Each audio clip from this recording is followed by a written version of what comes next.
ഒരു യാത്രയിലാണ് ഞാൻ. കർണാടകയിലെ ഹാസൻ ജില്ലയിലെ ജാവകൽ എന്ന് പറയുന്ന ഒരു സ്ഥലത്ത് ഒരു സിയാറത്ത് കേന്ദ്രമുണ്ട്. ബഹുമാനപ്പെട്ട ഖലന്ദർ ഷാ വലിയുള്ള എന്ന മഹാൻ മറവിട്ട് കിടക്കുന്ന ഒരു സ്ഥലമാണ് ജാവകൽ. അവിടേക്കാണ് ഞാൻ യാത്ര പോകുന്നത്. അപ്പോൾ ഞാൻ പോകുന്നത് എൻ്റെ ഈ ബൈക്കിലാണ്.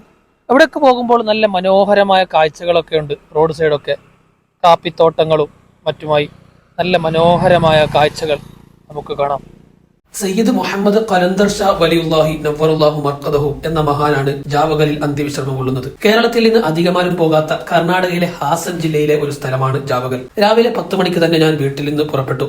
സുബ്രഹ്മണ്യ ഗുണ്ഡ്യ സകലേഷ്പുര വഴി കർണാടകയിലെ ഏറ്റവും ഫേമസ് ആയ ചുരങ്ങളിലൊന്നായ ഷിറാഡി കാട്ടിലൂടെയാണ് എന്റെ യാത്ര. നാട്ടിൽ നിന്ന് ഏകദേശം 175 കിലോമീറ്റർ ദൂരമുണ്ട് ജാവകലിലേക്ക്. അങ്ങനെ ചുരം കയറുമ്പോൾ ഏറ്റവും മനോഹരമായ ട്രെയിൻ റൂട്ടുകളിലൊന്നായ സുബ്രഹ്മണ്യ സകലേഷ്പുര റൂട്ടിലൂടെ കാട്ടിലൂടെയുള്ള ട്രെയിൻ യാത്രയുടെ മനോഹരമായ കാഴ്ചയും നമുക്ക് കാണാം. ഈ റൂട്ട് വളരെ മനോഹരമായ അനുഭവമാണ് നമുക്ക് തരുന്നത്. കാപ്പിത്തോട്ടങ്ങളും വലിയ വലിയ മരങ്ങളുമായുള്ള നല്ല മനോഹരമായ യാത്ര. അങ്ങനെ രാത്രി ഏകദേശം 7:30-8 മണിയാകുമ്പോൾ ഞാൻ ജാവകൽ ദർഗയിലെത്തി.